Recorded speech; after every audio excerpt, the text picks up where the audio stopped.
Les ondes de l'IMO. Osez la curiosité pour votre bien. Anne-Sandrine Di Girolamo.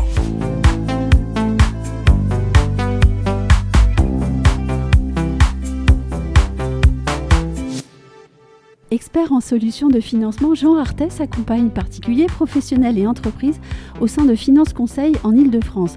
Sa présence avec moi aujourd'hui est l'occasion de faire un point sur le crédit aux professionnels et le financement d'entreprises en Ile-de-France, un sujet stratégique pour tous les entrepreneurs, y compris ceux du secteur immobilier. Bonjour Jean Arthès. Bonjour Anne-Sandrine. En tant qu'expert en financement, quel est votre premier réflexe quand un entrepreneur vous parle de son projet? Alors la première chose que je demande à un entrepreneur, c'est où est-ce qu'il en est de son projet en termes de timing. C'est-à-dire, est-ce que si c'est une acquisition immobilière, est-ce qu'il a signé le compromis ou il est en phase de négociation? Pourquoi ce premier point? C'est parce qu'on a des timings sur quelle que soit la nature de l'opération, que ce soit une acquisition immobilière, une acquisition de fonds de commerce, il y a un timing à respecter qui est souvent, qui passe assez vite. Et derrière, sur des projets professionnels, il y a des documents à produire, notamment des prévisionnels par l'expert comptable. Il y a un montage juridique à appréhender et de la documentation juridique à produire. Et donc, effectivement, c'est la première question que je pose pour déjà anticiper, est-ce qu'en termes de timing, ça va être bon ou est-ce que déjà, il faut informer toutes les parties que le timing il va être un petit peu court. Et cette question, elle est aussi liée à une autre question que je pose, c'est a-t-il commencé à solliciter les banques? Pourquoi? Parce que le gros de notre travail, en fait, c'est de traduire le projet du client en langage bancaire et que cette traduction elle passe par une étude du montage juridique. Est-ce que le montage juridique est celui qui est le plus approprié pour faciliter l'obtention du financement bancaire? Et sur le prévisionnel d'activité, est-ce que le prévisionnel d'activité, est-ce que les analystes vont pouvoir l'appréhender de manière facile, c'est-à-dire est-ce que les hypothèses vont pouvoir être validées? Et dans ce cas-là, souvent on revoit le prévisionnel parce qu'on connaît la manière dont ça va être lu par les banques et on vient adapter en fait toute cette documentation pour faciliter le travail de l'analyste et derrière faciliter l'obtention du crédit. Et le dernier point qu'on regarde, c'est le plan de financement. Est-ce que le plan de financement que le client a fait, est-ce qu'en termes d'apport, ça correspond aux standards attendus en termes de durée? Donc pour effectivement faire en sorte que quand ça arrive dans la banque, la décision puisse se faire le plus rapidement possible. Et oui, traduire un dossier en langage bancaire, c'est un métier. Cela demande aussi l'accompagnement d'autres professionnels, avocats, experts comptables. Donc tout cela prend du temps. Tout à fait. Ce dont n'est pas forcément conscient l'entrepreneur qui est dans la joie de porter un projet et qui a peut-être vu des murs ou une entreprise à reprendre et qui est juste dans le comment faire. Oui, tout à fait. Surtout pour les premiers projets, pour les professionnels, parce qu'ils ont parfois eu une expérience d'acquisition à titre privé, une acquisition immobilière. Et dans ce cas-là, ça va assez vite parce que les documents qui sont demandés par la banque, ce ne sont que des documents qui existent, les avis d'imposition, les bulletins de salaire. Donc ça va relativement vite. Et là, il y a tout ce travail de structuration. Effectivement, on échange avec l'avocat, l'expert comptable, parce que chacun a son point de vue sur le projet. Nous, on a le point de vue du financement. Et généralement, c'est nos hypothèses qui sont retenues parce que, le financement, s'il n'y a pas le financement, il n'y a pas le projet. Après, on peut venir optimiser la fiscalité ou, on va dire, le montage juridique. Mais la finalité, c'est que pour que le projet se fasse, il faut qu'il y ait le financement. Et dans quel état d'esprit le fait-on? Optimiste ou plutôt raisonnable?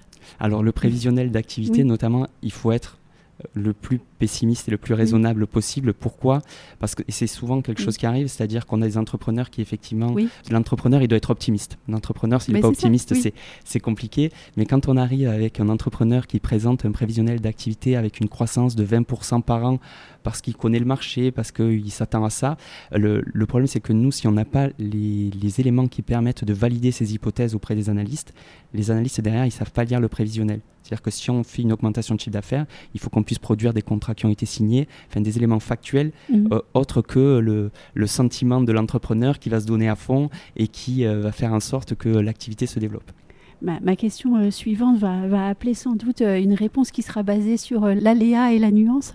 De façon générale, quelles sont les conditions d'octroi d'un crédit à un professionnel? Alors, les conditions d'octroi, elles dépendent de plusieurs facteurs. Elles dépendent du projet.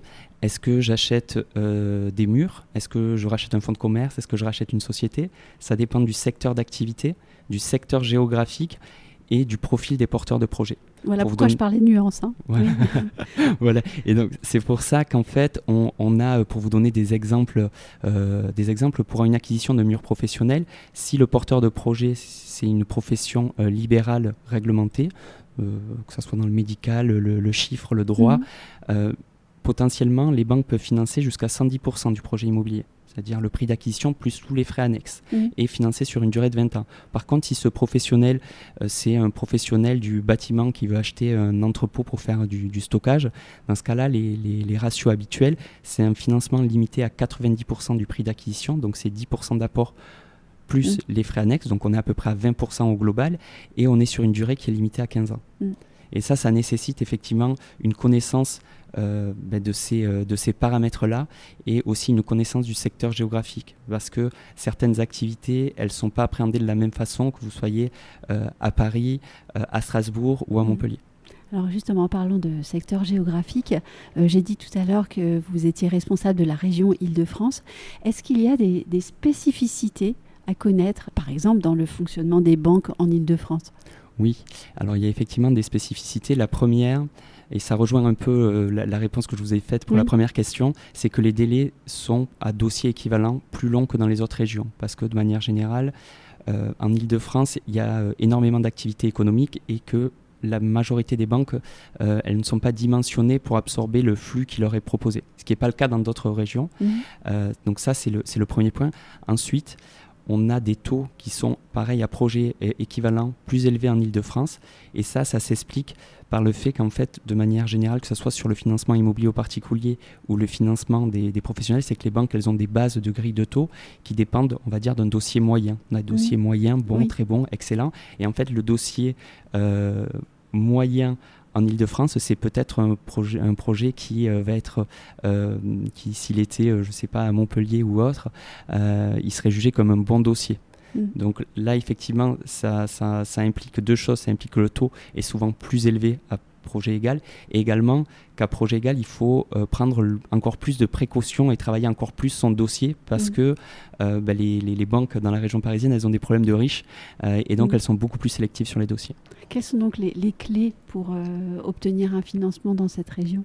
Alors, les clés, c'est soit d'être très très renseigné sur les financements professionnels, soit d'être accompagné. On le voit, ça devient une nécessité, ça devient quasiment une nécessité d'être accompagné si on veut être sûr que son projet se passe bien. Et on a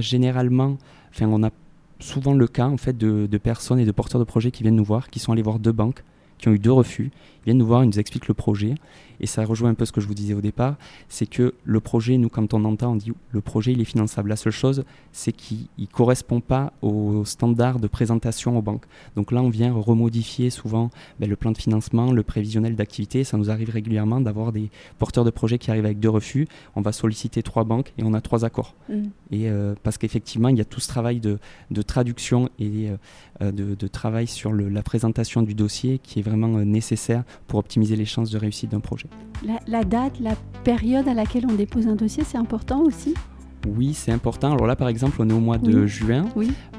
Ça commence à devenir compliqué si on ne prend pas ces précautions sur les délais. Parce qu'on a une période entre le 14 juillet et le 15 août.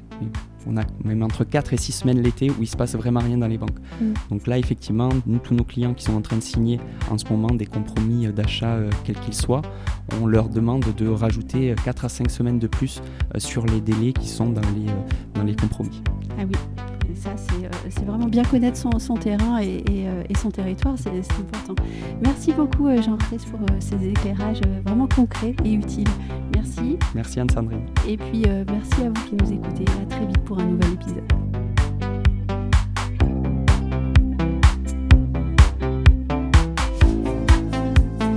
Retrouvez les Ondes de Limo sur ondedelimo.com, les réseaux sociaux et la newsletter.